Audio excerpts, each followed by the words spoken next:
Vamos a las inmovilizaciones externas, donde el kinesiólogo tiene un poco más de incumbencia. Estamos hablando de tutores, de vendajes, de férulas, de yesos, y digo que tenemos más incumbencia porque si bien quien propone esa inmovilización es el médico, nosotros vamos tratando a nuestro paciente durante esa inmovilización, ¿sí? Entonces, si es un paciente que tiene yeso, vamos a ir haciendo contracciones isométricas, por ejemplo, o si es una persona que tiene una bota plástica, vamos a quitar la bota para realizar nuestra terapia, luego colocamos la bota, le aconsejamos al paciente, mirá, sacate la bota en tal momento del día, colocátela en otro momento. Entonces, de cierta manera vamos dosificando esa inmovilización. Lo mismo pasa con los vendajes, ¿sí? Por eso decimos que tenemos más incumbencia en este tipo de inmovilizaciones externas. Les hablaba del cabestrillo. ¿Qué nos interesa el cabestrillo? Hay muchos tipos de cabestrillo, pero principalmente se utiliza para inmovilizar hombro y brazo, ¿sí? Lo utilizamos cuando hay una luxación de hombro, una subluxación de hombro, una luxación acromioclavicular, un traumatismo de hombro o de húmero, un posquirúrgico de hombro.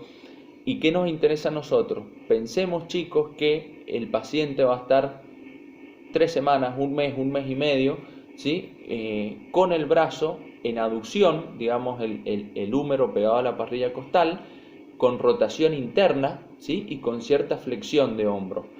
Motivo por el cual vamos a tener que luchar contra la retracción de los músculos aductores de hombro, vamos a tener que luchar contra la retracción de los músculos rotadores internos y flexores, no solo de hombro, sino también del codo. Esto también va a producir una inmovilidad de la escápula y vamos a tener que tratar a la articulación homocerrato-torácica. Fíjense que ya me estoy yendo hacia las recidivas que deja esa inmovilización. Eso es el criterio o el punto de vista que quiero que tengamos, ¿sí? Ya luego, cuando hablemos de hombro, vamos a hablar más de esto que les estoy comentando. Vamos a la parte de vendajes. Tenemos vendajes blandos y vendajes duros. Entiéndase por vendajes duros todo lo que son yesos, el yeso orgánico que conocemos, yesos plásticos, férulas, valvas. Pero yendo a los vendajes blandos, ¿cómo los clasificamos? Por un lado, tenemos el vendaje de contención, que es ese que se utiliza más que nada en enfermería para contener un apósito, una gasa. Ese vendaje que utilizamos o que se utiliza, digamos, cuando el paciente tiene una herida abierta, que no tiene ninguna técnica específica, no genera una contención biomecánica en la articulación, simplemente lo que busca es contener un apósito, ¿sí?, al segmento. Por otro lado, tenemos vendajes compresivos, que eso sí los utilizamos más en traumatología, que son los que utilizamos, por ejemplo, estas vendas elásticas. Se utilizan mucho también en personas que necesitan, en personas mujeres añosas, varicosas, que necesitan un aumento del retorno venoso, pero desde el punto de vista traumatológico lo utilizamos luego de un traumatismo donde genera una inflamación, por ejemplo las famosas paralíticas que se sufre por ejemplo en un cuádriceps o en un gemelo, luego un traumatismo o luego un esguince. Cuando hay un edema importante a nivel de tobillo, se utiliza este tipo de vendaje elástico precisamente para comprimir. Aprovecho el momento para aclarar algo de la clase pasada. ¿Se acuerdan que como parte del tratamiento de una contención, de una contusión, un esguince, hablábamos de un tratamiento que decíamos RICE? ¿Qué significa esas siglas RICE? La R de reposo, la I de hielo, de ice en inglés, la C de compresión y la E de elevación. Este tipo de venda elástica es la que utilizaríamos para realizar la compresión y favorecer de esa manera la disminución del edema y el retorno venoso. ¿Qué otro tipo de vendajes tenemos? Lo que serían los vendajes funcionales. El vendaje funcional, ¿por qué se llama así? Bueno, precisamente porque inmoviliza un determinado movimiento, impide un movimiento determinado, pero permite otros movimientos de la articulación.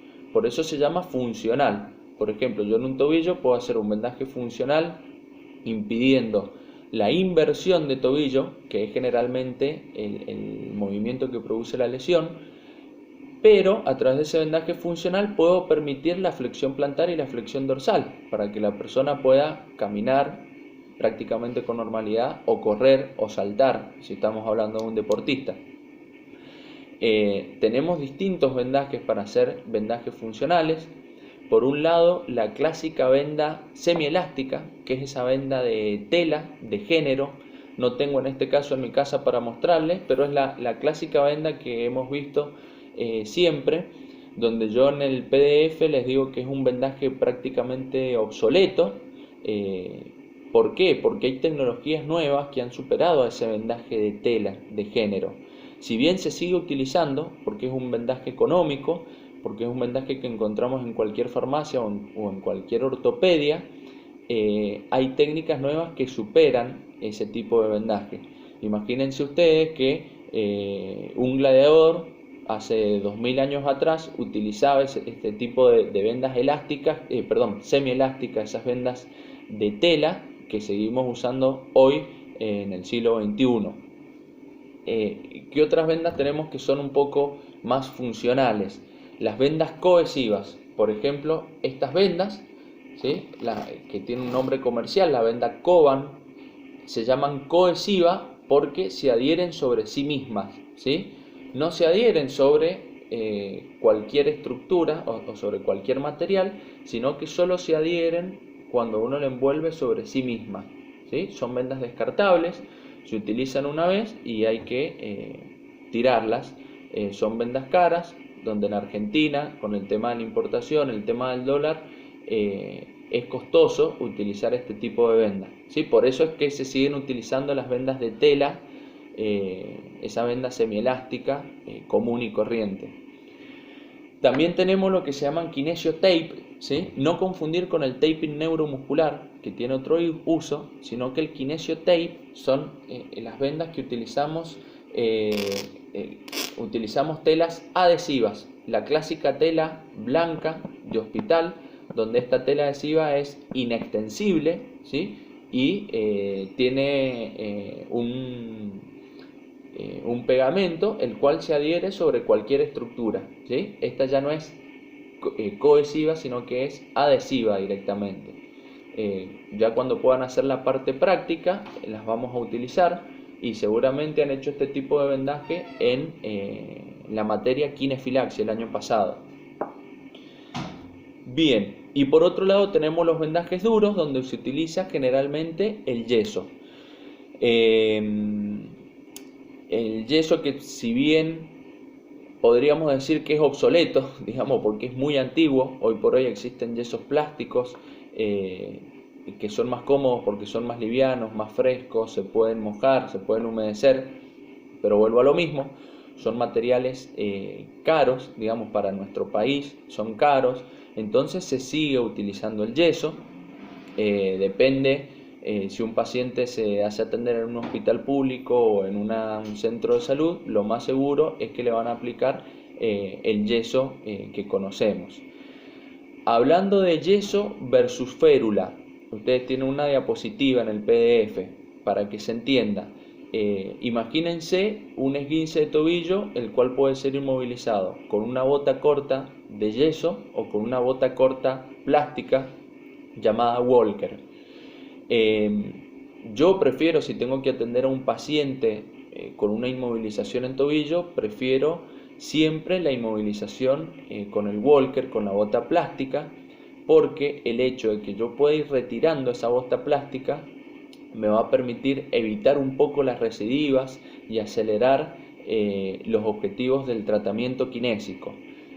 Pero tanto el yeso como las botas tienen su pro y su contra. Por ejemplo, ¿qué ventaja tiene el yeso? Por un lado, que es económico, ¿sí? En cualquier hospital público lo van a aplicar. En cambio, la bota plástica, el paciente necesita tener obra social para que le reconozca el alquiler o la compra de la misma, o debe tener el dinero para ir a una ortopedia y alquilarla, ¿sí? El yeso es más universal, por así decirlo, al ser más económico. Ventaja del yeso: es una inmovilización más estricta, motivo por el cual nos asegura que el paciente va a perdurar con esa inmovilidad a lo largo del tiempo. Quiero decir, una bota plástica, si el paciente se cansa de usarla, se la saca y luego que se la coloque o no depende de su criterio. En cambio el yeso es más difícil sacarlo, si bien hay pacientes rebeldes que agarran una tijera de podar o un cuchillo tramontina, meten el pie en un balde con agua y se lo sacan igual el yeso, pero ya es más difícil, ¿sí? Por ejemplo, un niño va a ser inmovilizado con yeso y no con una bota plástica, porque el niño al no saber quizá lo que está bien y lo que está mal, no es riguroso con la utilización de esa bota. Lo mismo para cualquier paciente, ¿sí? Que el paciente sea respetuoso de su inmovilización depende mucho del criterio que tenga el paciente. Entonces muchas veces si el médico no confía mucho del criterio o de la obediencia del paciente, directamente le coloca un yeso, ¿sí? Esta inmovilización estricta del yeso a su vez termina siendo una desventaja desde el punto de vista que genera más recidivas, ¿sí?